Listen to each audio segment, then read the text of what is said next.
What's up, guys? It's Pastor Parker back for another reality check.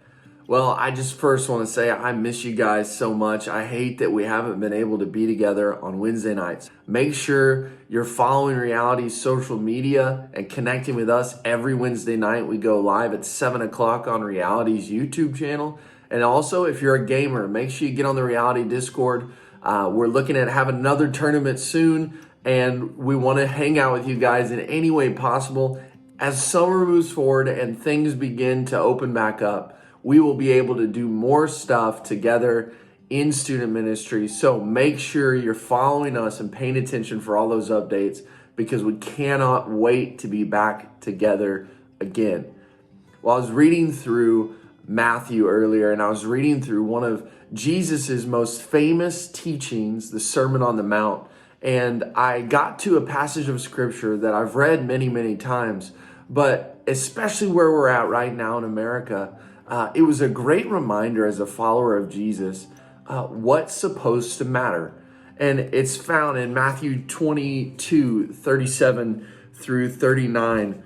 One of the Pharisees, one of the teachers of the law, asked Jesus, "Teacher, which is the greatest commandment in the law?"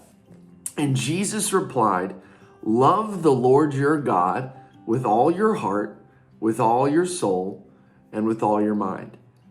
And so this is the first and greatest commandment, is what Jesus said. Love the Lord your God with all your heart, with all the soul, with all your mind. So love God with everything you have, with your heart, with your soul, with your mind. Give God everything, every part of your life.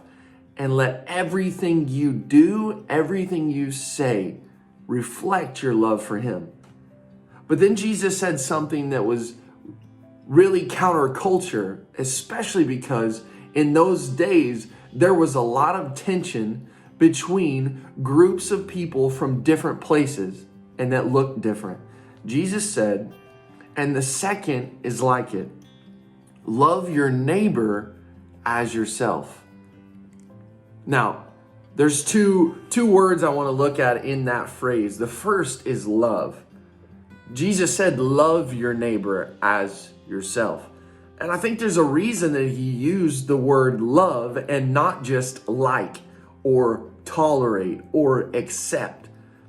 Jesus said, "Love your neighbor as yourself," because you treat and respond differently to the people who you love. It's different if somebody walks up to the street and says something mean to you that you don't know or you don't like, versus somebody that you love. If they said the same thing, a lot of times we will accept it from the people we love.